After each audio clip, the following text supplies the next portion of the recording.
मधु Rocky को लगातार call किए जा रही थी, लेकिन रॉकी था कि फ़ोन उठा ही नहीं रहा था। रॉकी ही उसकी आखिरी उम्मीद था।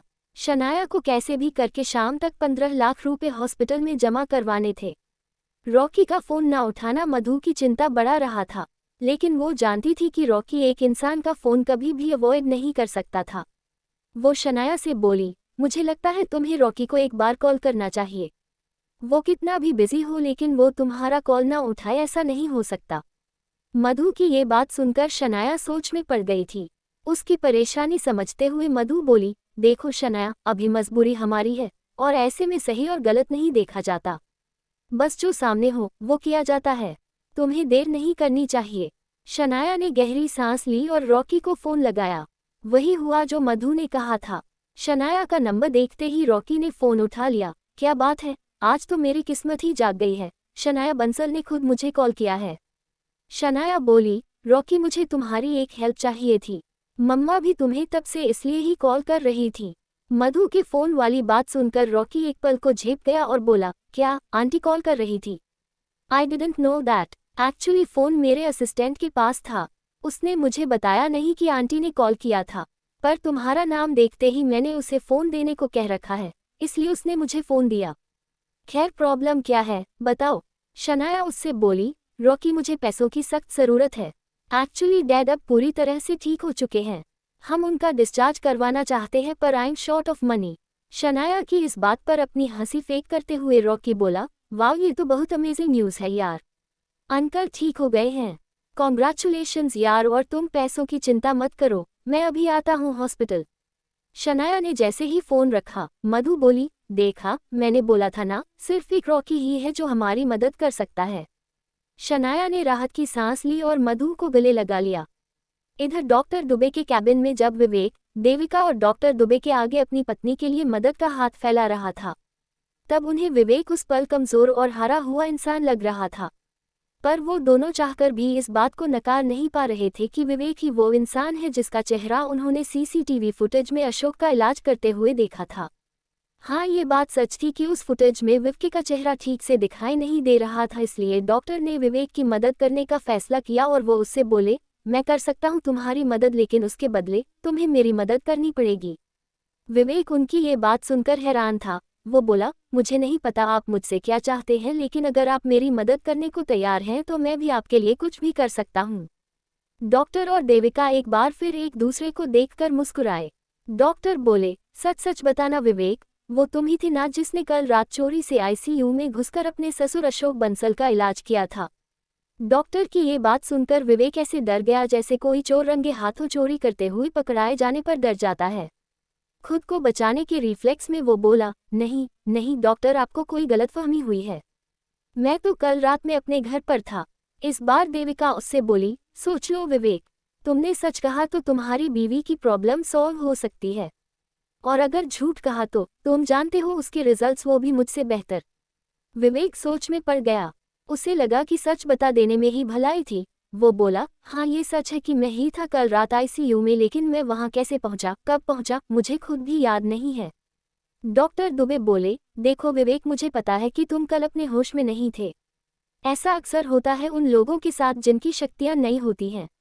लेकिन विवेक, कल जो तुमने किया था वो पंचभूत क्रिया थी।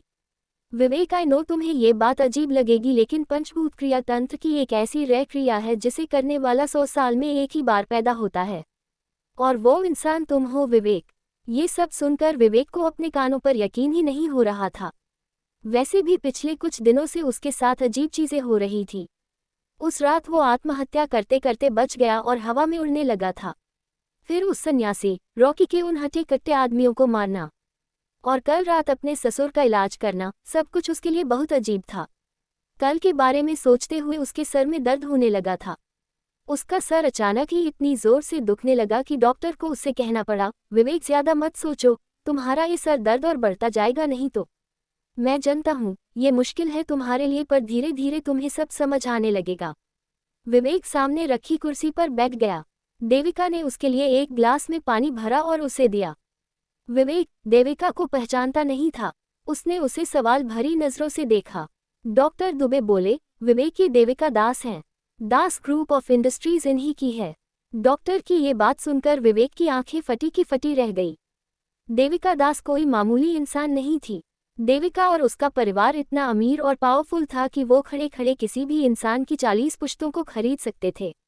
विवेक को यकीन ही नहीं हो रहा था कि वो देविका दास उसके लिए पानी का ग्लास हाथ में लिए खड़ी थी।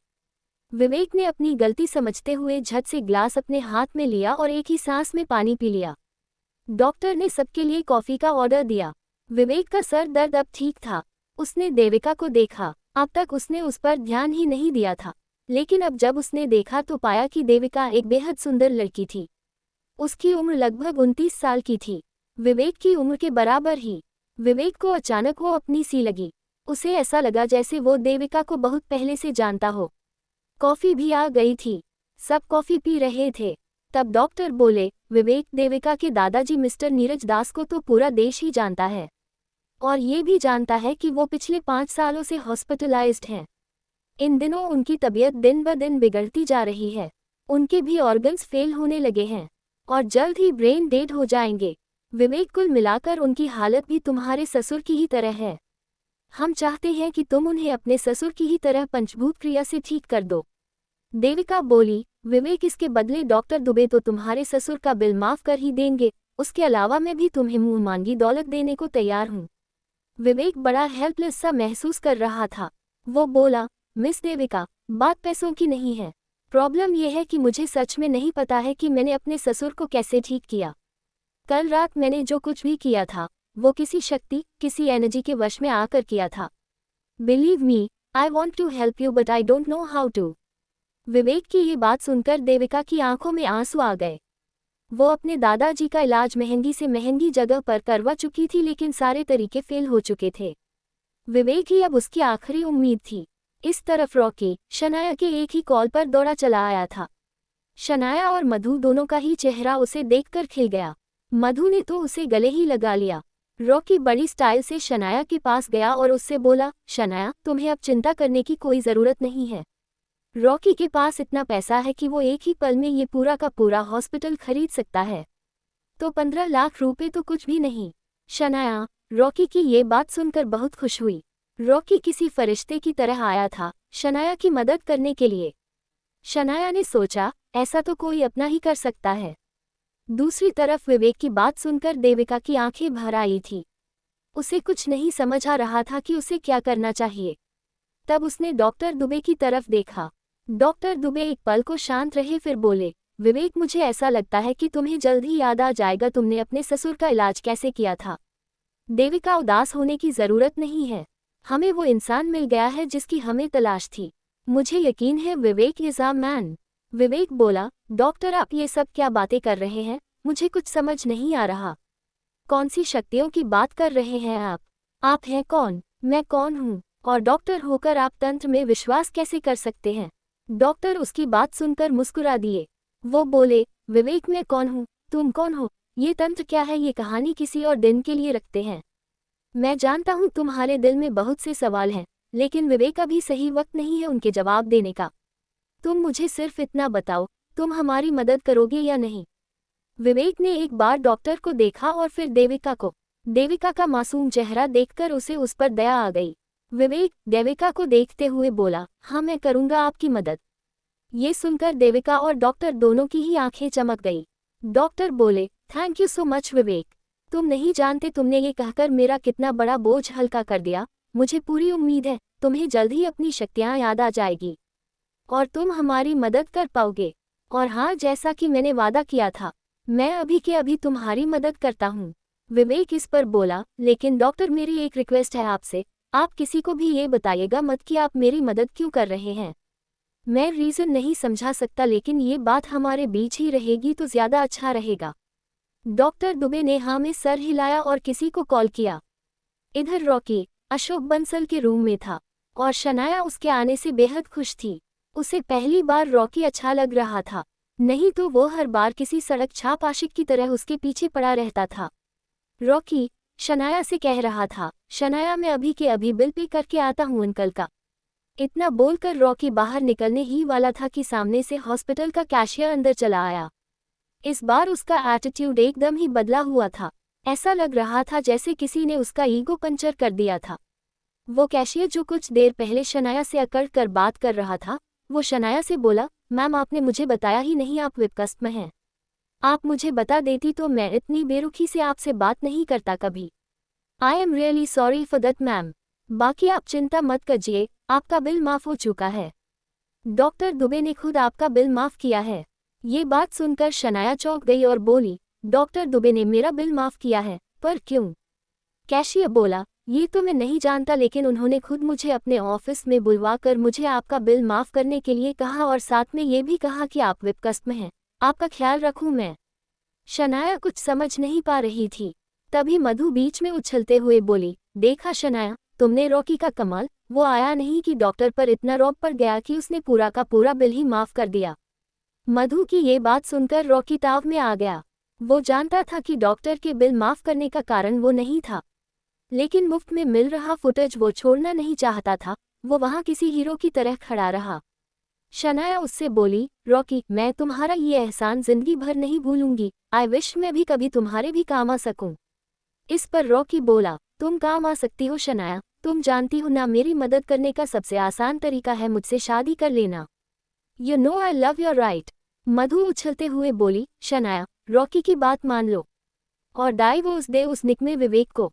और सब में मधु और रॉकी की इस बात ने शनाया को सोच में डाल दिया। हॉस्पिटल के अकाउंट्स डिपार्टमेंट का कैशियर अशोक बंसल के कमरे में खड़ा था। उसने शनाया को बताया कि डॉक्टर दुबे ने उसका सारा बिल माफ कर दिया था। इस बात का सारा क्रेडिट रॉकी ले गया था। मधु और रॉकी दोनों ही शनाया पर प्रेशर बना रहे थे कि वो विवेक को डाइवोर्स देकर रॉकी से शादी कर ले।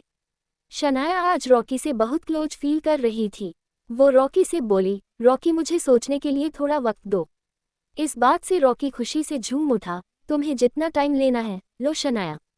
तुमने आज पहली बार इस बारे में कम से कम सोचा तो है, नहीं तो तुम हमेशा ही इस बात से भाग जाती थी। रॉकी आगे कुछ कहता इससे पहले ही विवेक वहां आ पहुंचा। शनाया का चेहरा उसे देखकर एक पल के लिए उतर गया।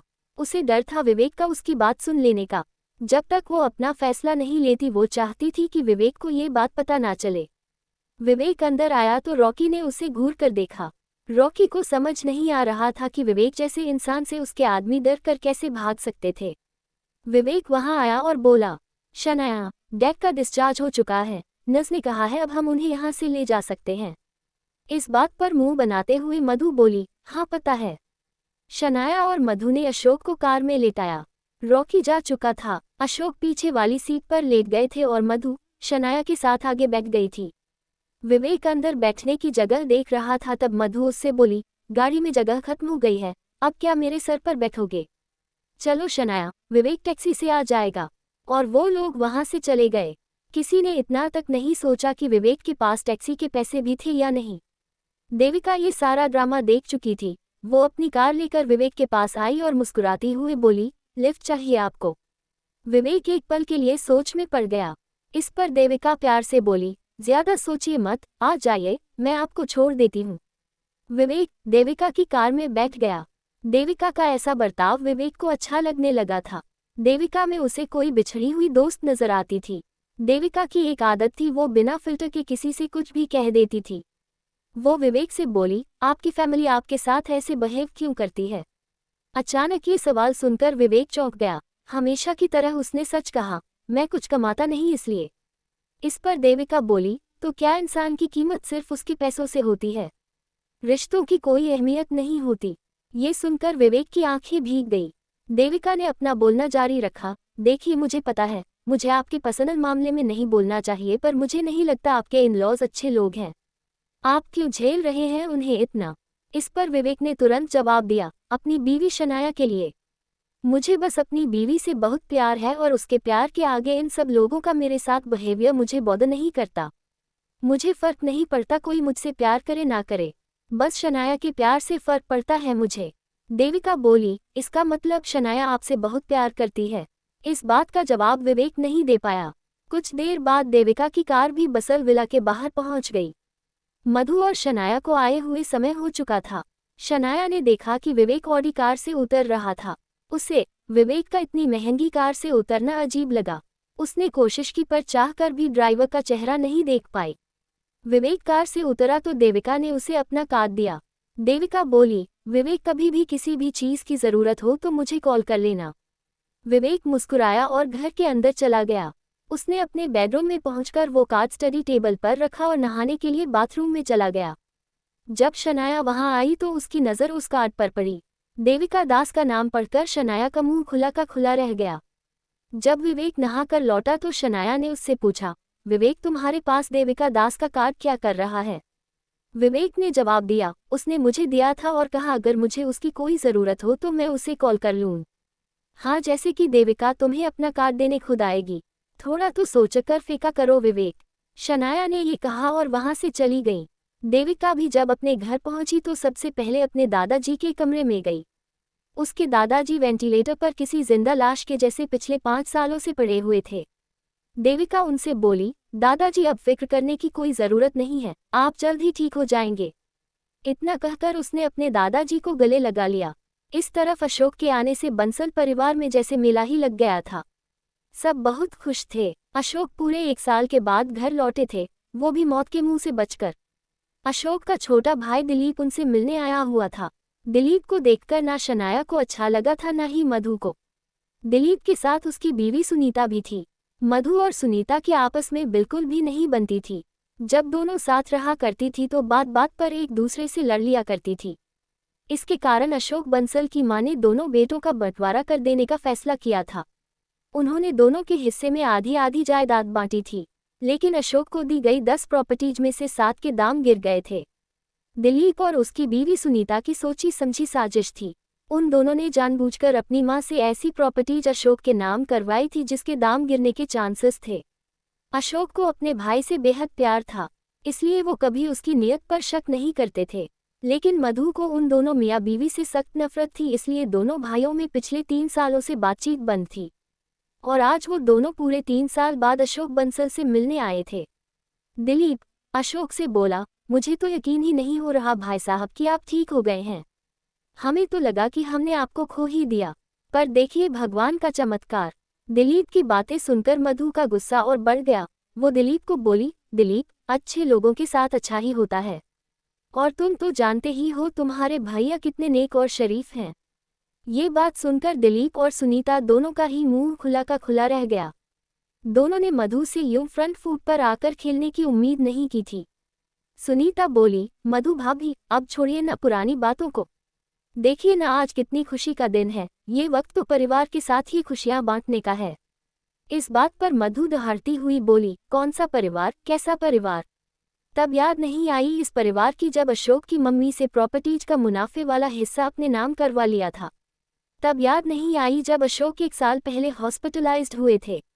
तब याद नहीं आई जब हमारा बिजनेस लॉसेस में जा रहा था। अब आए हो परिवार का हक अदा करने जब हमारी फैक्ट्रीज डूबने की कगार पर हैं। फैक्ट्रीज की बातें सुनकर दिलीप और सुनीता की आंखें चमक गई। सुनीता ने दिलीप को इशारा किया और दिलीप बोला, भाभी हम दरअसल उसी सिलसिले में आपसे बात करने आए हैं।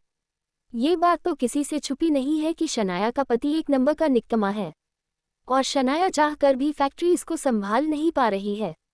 और अशोक भाई साहब तो अभी अभी ठीक हुए हैं, इसलिए मैंने और सुनीता ने ये फैसला किया है कि इस मुसीबत से हम दोनों आप लोगों को निकालेंगे। सुनीता बोली, हाँ भाभी, अब मुसीबत में सगे काम नहीं आएंगे तो कौन आएगा? विवेक, शनाया भी वही बैठे थे, लेकिन उन्हें दिलीप और सुनीता का मतलब समझ नहीं आ रहा था। दिलीप ने आगे बोलने से पहले अशोक का हाथ अपने हाथ में लिया और जबान पर चाशनी घोलते हुए बोला, भाई साहब, हम आपकी फैक्ट्री खरीदना चाहते हैं। आपकी फैक्ट्री पर 20 करोड़ के लॉसेस हैं और इसके कारण आपकी फैक्ट्री की रेपुटेशन मार्केट में काफ़ी खराब हो चुकी है। आप भी जानते हैं ऐसे में कोई भी आपकी फैक्ट्री नहीं खरीदेगा। पर भाई साहब आप चिंता मत कीजिए, मैं हूं ना, मैं खरीदूंगा आपकी फैक्ट्री, वो भी पूरे 2 करोड़ में। अशोक को अपने कानों पर यकीन ही नहीं हुआ। वो सपने में भी नहीं सोच सकता था कि उसका अपना भाई उसकी मजबूरी का इस तरह से फायदा उठाएगा। उसका छोटा भाई दिलीप वाकई लालची था। दिलीप ये अच्छी तरह से जानता था कि भले ही अशोक की फैक्ट्रीज लॉस में थी, लेकिन फिर भी उनकी मार्केट में इतनी गुडविल थी कि सिर्फ उनकी गुडविल से ही कोई भी उन्हें आराम से 10 करोड़ दे सकता था। साथ ही अगर प्रॉपर्टी के दाम और बाकी फिक्स्ड और लिक्विड एसेट्स को अगर मिलाया जाए तो फैक्ट्री के मार्केट में 40 करोड़ से कम दाम नहीं होंगे। लेकिन दिलीप की जरूरत तो देखो, वो यहाँ उसी फैक्ट्री को 2 करोड़ में खरीदने आ गया था। वो भी ऐसे खुशी के मौके पर जब अशोक मौत के मुंह से बचकर लौटे थे। दिलीप की ये बात सुनकर उस कमरे में सन्नाटा छा गया था। किसी को कुछ समझ नहीं आ रहा था कि क्या कहे। विवेक और शनाया कभी अशोक को देखते, कभी दिलीप और सुनीता को, तो कभी मधु को। मधु से रहा नहीं गया, वो गुस्से में फटते हुए अशोक से बोली, ये है तुम्हारे रिश्तेदार, इसे भाई कहते हो तुम? इसके लिए लड़ते थे तुम मुझसे, कहते थे मैं इसके बारे में गलत सोचती हूँ। देख लो आज सबूत तुम्हारे सामने है, कैसे तुम्हारा छोटा भाई तुम्हारी मजबूरी का फायदा उठाने आया है और करो गैरों पर विश्वास। ये भाई नहीं है अशोक, ये भाई के नाम पर वो गिद्ध है जो अपनों को ही नोच नोच कर खा जाते हैं। मधु की ये बात सुनकर सुनीता को बहुत गुस्सा आया। वो बोली, भाभी आप अपनी हदें पार कर रही हैं। आपने समझ क्या रखा है हमें? एक तो हम आपकी मदद करने आए हैं, ऊपर से आप हमसे इतनी बदतमीजी से बात कर रही हैं। सुनीता ने अपनी बात खत्म की तो दिलीप ने आगे बोलना चाहा, लेकिन इससे पहले कि दिलीप कुछ कहता, अशोक बंसल बोले, दिलीप मुझे खुशी है तुम यहाँ आए, लेकिन अब मुझे लगता है कि तुम्हें और सुनीता को यहाँ से चले जाना चाहिए। मेरी हालत तुम देख ही रहे हो, इस कमजोरी की हालत में मैं तुमसे और बहस नहीं कर सकता। अशोक की ये बात सुनकर दिलीप का मुंह छोटा हो गया। उसने कभी अशोक से इस तरह की बेरुखी की उम्मीद नहीं की थी। वो बोला, भाई साहब मेरी बात समझने की कोशिश कीजिए, आपका दामाद विवेक किसी काम का नहीं है और शनाया का भी वही हाल है जब से फैक्ट्री में आई है, फैक्ट्री का हाल बेहाल कर रखा है उसने। मुझे नहीं लगता उसके बस का है बिजनेस संभालना, इसलिए कह रहा हूँ फैक्ट्री मुझे बेच दीजिए, नहीं तो कुछ दिनों में आपको इसके इतने पैसे भी नहीं मिलेंगे। विवेक अब तक चुपचाप बैठे दिलीप की बकवास सुन रहा था। जब तक दिलीप उसके बारे में उल्टा सीधा कह रहा था उसे कोई फर्क नहीं पड़ रहा था, लेकिन जैसे ही दिलीप ने शनाया के बारे में बकवास की, विवेक से रहते नहीं बना। उसने धम से अपना हाथ टेबल पर मारा और अपनी जगह से खड़ा होता हुआ चिल्लाया, बस बहुत हो गई बकवास, अब और नहीं। आपको क्या लगता है शनाया हार गई है? नहीं, शनाया एक बहुत ही काबिल बिजनेस वुमन है, वो संभाल लेगी अपने फैक्ट्रीज और रिकवर हो जाएंगे हमारे लॉसेस। आपको हमारी फिक्र करने की जरूरत नहीं। विवेक को उस घर में पहली बार किसी ने इतनी जोर से चीखते हुए सुना था। सब आंखें फाड़ फाड़ कर उसे देखने लगे। दिलीप हमेशा से विवेक को निकम्मा समझाता आया था और ऐसे इंसान से अपने से ऊंचे आवाज में बात करता हुआ सुन गुस्से से वो लाल हो गया। वो विवेक को नीचा दिखाना चाहता था। वो बोला, तुम्हारी हिम्मत कैसे हुई मुझसे इतनी ऊंची आवाज में बात करने की? औकात क्या है तुम्हारी? नौकर हो तुम इस घर के बस, और कहाँ से लाएगी शनाया इतने पैसे? पेड़ उगा रखा है क्या तेरे मरे हुए बाप ने पैसों का? ये बात सुनकर विवेक ने अपना आपा खो दिया। उसने दिलीप की आंखों में आंखें डाली और कहा, मैं लाऊंगा शनाया के लिए 20 करोड़ रुपए, वो भी कल रात तक, ये वादा है मेरा। विवेक का कहना पूरे बंसल परिवार पर किसी बम की तरह फटा। किसी को अपने कानों पर यकीन नहीं हो रहा था। शनाया भी हैरानी से बस विवेक का चेहरा ताकती रह गई।